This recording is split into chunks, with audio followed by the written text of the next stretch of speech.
everyone, how are you doing? Hope you're keeping well. I had a fun time at Woods in the Woods at Oakbound's Games Day last weekend. Thank you everyone who came. I hope you all had a good time as well. I think everyone actually was quite positive about it, which was really nice. Really good gathering.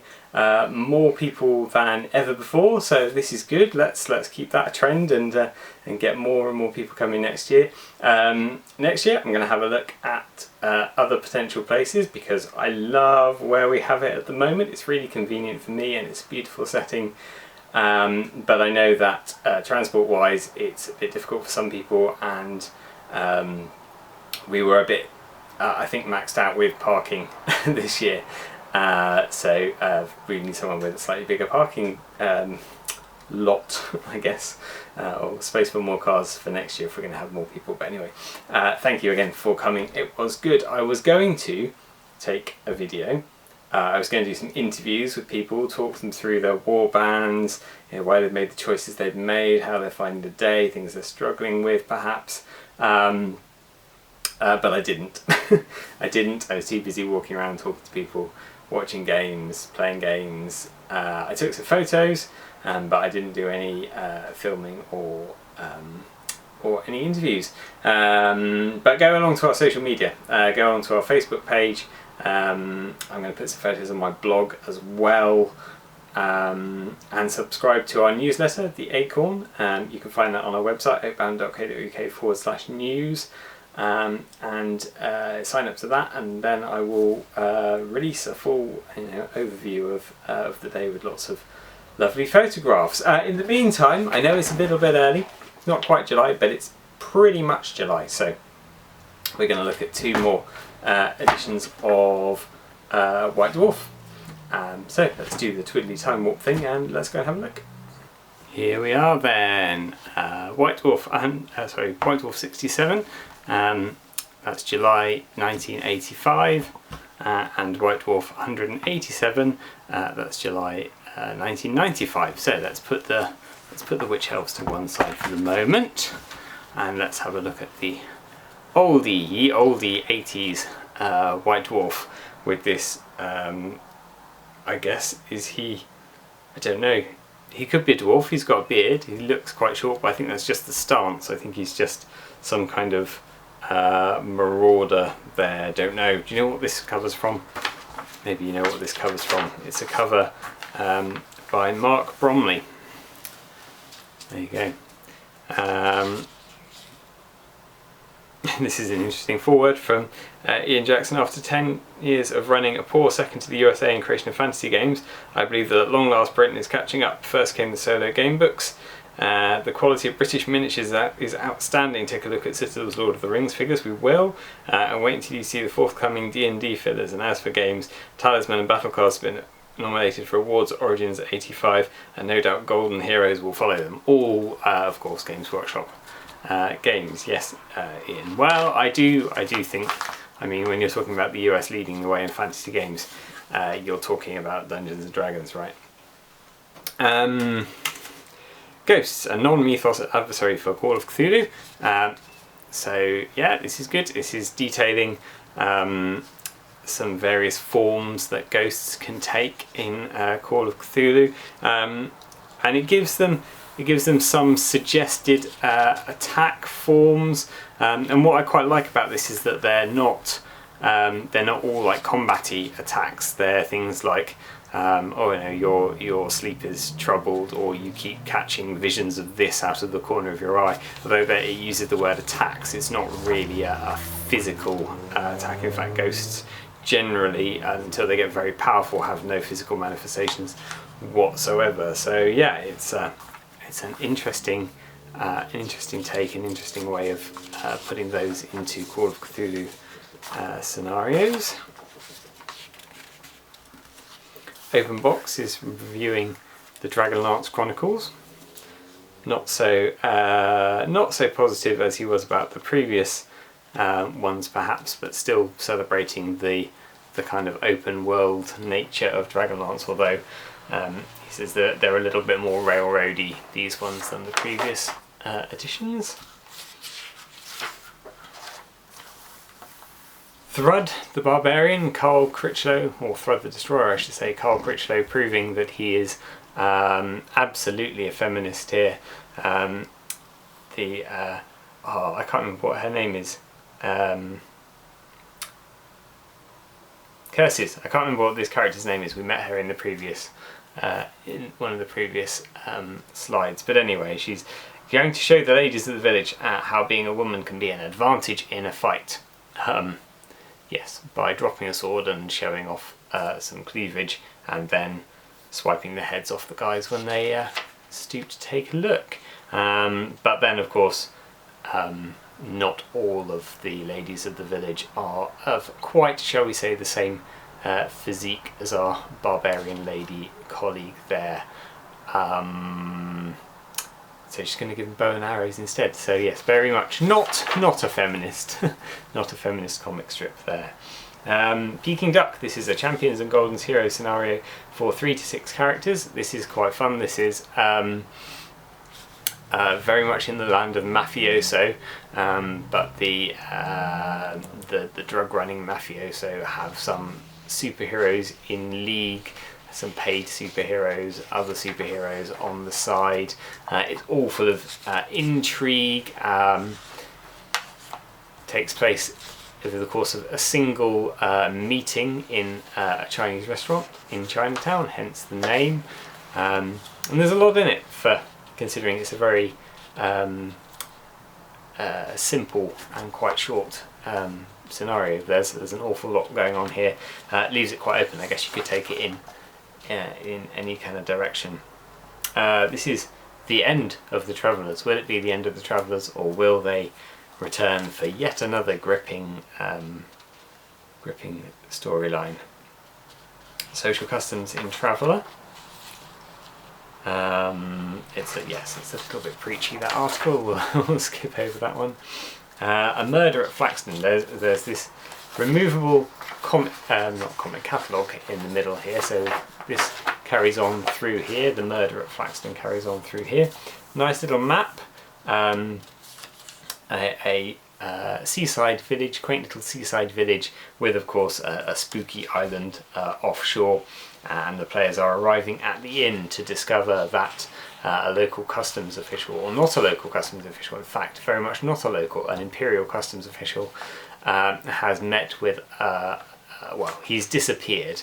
We assume that he has met with a somewhat sticky end, and the various nefarious characters at the inn may or may not know something about this. But we're going to take a look now at this catalogue, because here are photographs of miniatures. Look, inked miniatures. No longer have we got these hand-drawn Tony Ackland quick sketches of the figures. We've actually got inked and photographed figures in all their glory, and the Citadel Lord of the Rings range, of course, is pretty glorious. Some lovely hobbits, the Noldor, the Sylvan Elves, some of which were later used as wood elves. Everyone loves a Tom Bombadil, Saruman, Black Rider, Aragorn. I think we'll see some more of those later on in the magazine, possibly. And then, of course, wonderful hobgoblins and orcs. This being before the time when all of the orcs were sculpted by Kev Adams and had that very distinctive face. You've still got the big tusks on the protruding underbite here, but yeah, there's a lot more variation in the faces and the styles of the orcs, which I quite like. I like the variation in the orcs.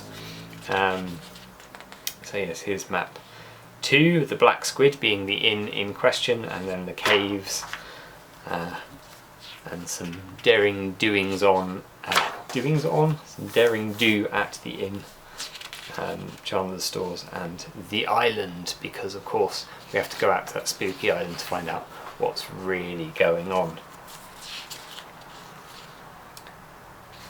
Some letters. An examination of the arachnid assassin in AD&D. Haha.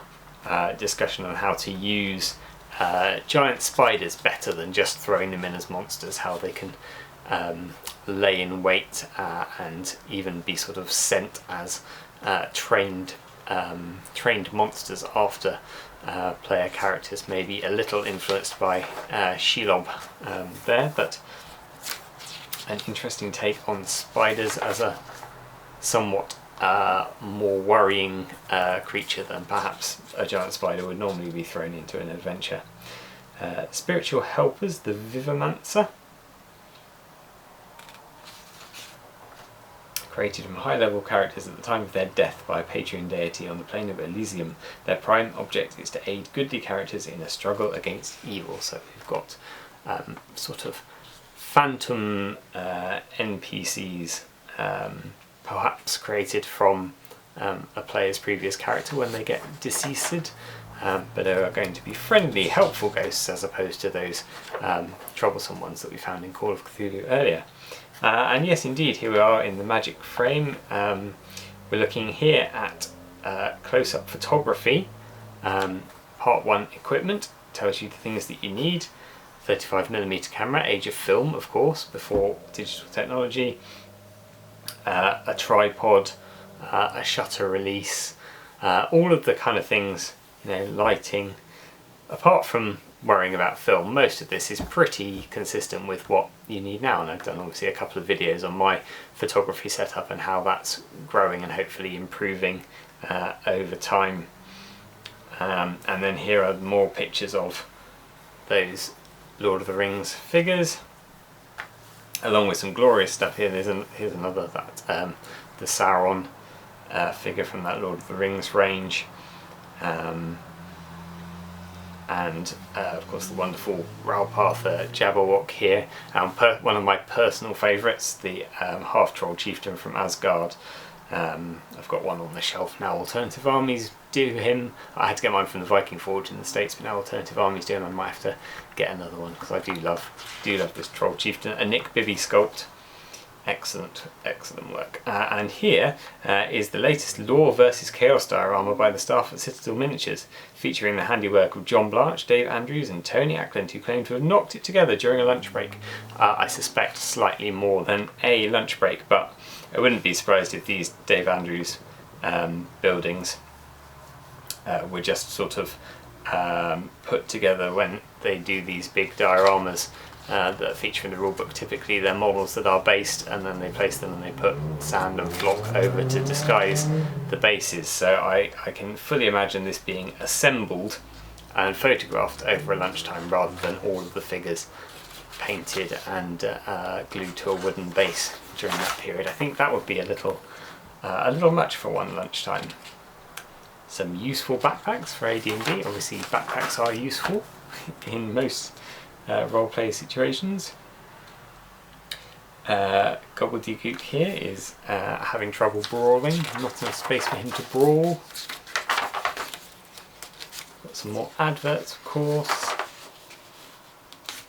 Wonderful Adventurers and Monsters starter set. They're really going to town on their photographed miniatures now. Quite right too. And yes, here's an advert for the forthcoming Dungeons and Dragons miniatures from Citadel Miniatures. Very nice. Right, move the 80s White Dwarf aside and we come to our 90s White Dwarf. Am I allowed to say it's one of the finest covers in the White Dwarf history? Probably not. That's probably, again, not a feminist cover.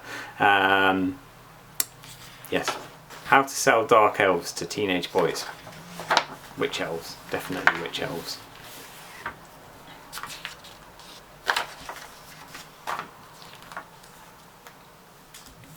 Some more wonderful Gary Morley sculpts for Warhammer Quest being released here. Definitely, I think Gary Morley's finest sculpts, the ones for Warhammer Quest. The Warhammer ones that we've seen previously, a little bit flat, a little bit static, and we've talked about that, but his work for Warhammer Quest really does break that flat, static pose. Everything's really quite wonderfully dynamic, although it's not an action pose, but it's a nice relaxed pose. You can imagine it as a natural pose. We should say natural rather than dynamic. The Lehman Rust Demolisher, going to town on metal accessories for a plastic kit, and why not? If you've spent a ridiculous amount of money tooling up for plastic kit, you want to get full use out of that, with rules for it, of course, data cards for it. And then here is some details on the Dark Elves taken from the Dark Elf Armies book, written this time by Jervis Johnson, and those Witch Elf miniatures with the big hair, that I still think are probably my favourite Witch Elf models. I guess they went away from the big hair 80s a bit later on, but I like that. I think it's quite distinctive. Here's a big colourful map of the realms of the Dark Elves, and this is interesting if I turn it this way. In terms of the Warhammer world, we've got Lustria beginning down here. The old world is of course over here, so that makes this North America. So Dark Elves are North American. Make of that what you will. I'm trying to work out whether, you know, this big gap here where Canada isn't, and moving obviously into the Chaos Wasteland as it goes further north, whether there is any social commentary on the fact that the Dark Elves live in the United States of America. Not ever my favourite miniatures, the regular Dark Elves. I guess they're a derivation of the High Elves with their long mail coats, and then they've got these pointy things on their heads that seem to have been quite common with Dark Elves since the early days. I don't really know where that's come from. Maybe it looks a little bit Norman, maybe, I don't know, with these big heater shields. I don't know, they never really grabbed me as a race, as an army. Got some flyers here for Epic. Now we're getting some good stuff. Lair of the Orc Lord, the first of the Warhammer Quest expansion packs.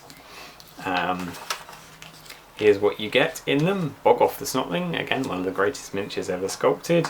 I don't know, I can't remember whether for these orcs Kev Adams got involved. Maybe it will say in the catalogue at the back whether they're a combination of Gary Morley and Kev Adams, or whether just Kev Adams did the greenskins so that they fitted in with the rest of the orcs at the time. I don't remember. Certainly all of the heroes are Gary Morley. And this just really talks about what you get in the pack. It's an introduction to the concept of the pack. You've got a few extra bits of treasury stuff that wouldn't fit in the box, but it really is just saying, hey, this is new, this is what's here, and this is what we've got coming. And of course, in what we've got coming, rumour has it that Gavin Thorpe has ventured into the lands of the undead. Yeah, we get that one. That one's coming out quite soon. Dean Bass is lost in the heart of Skaven Blight.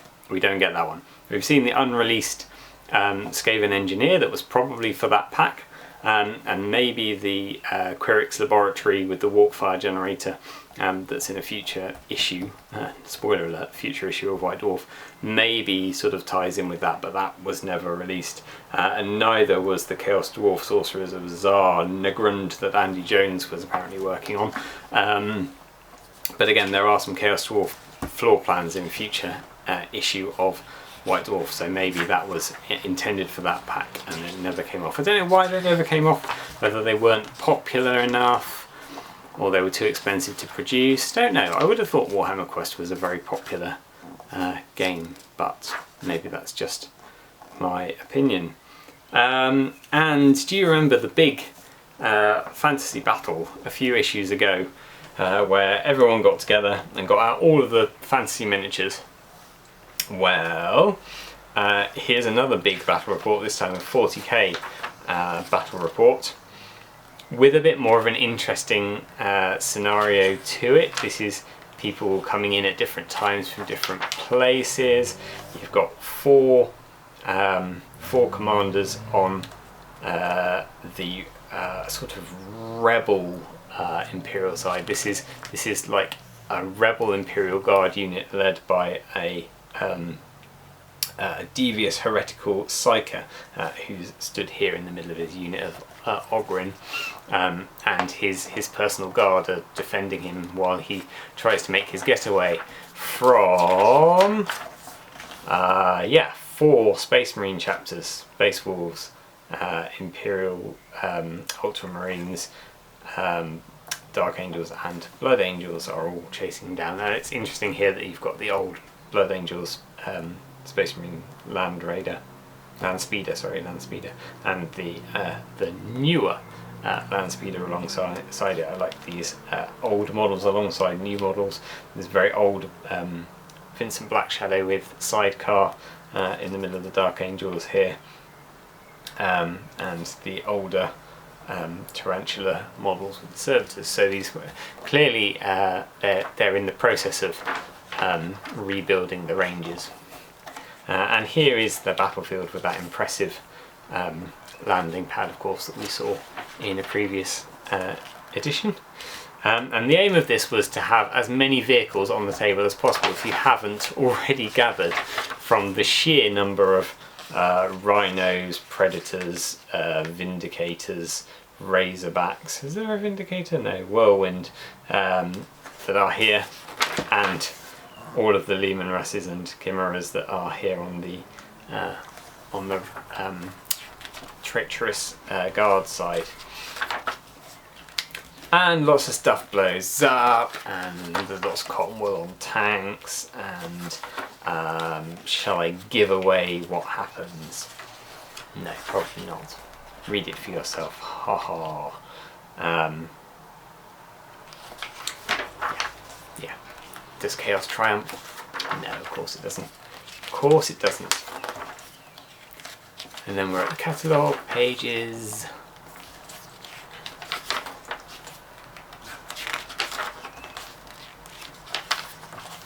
There's the Dark Elves.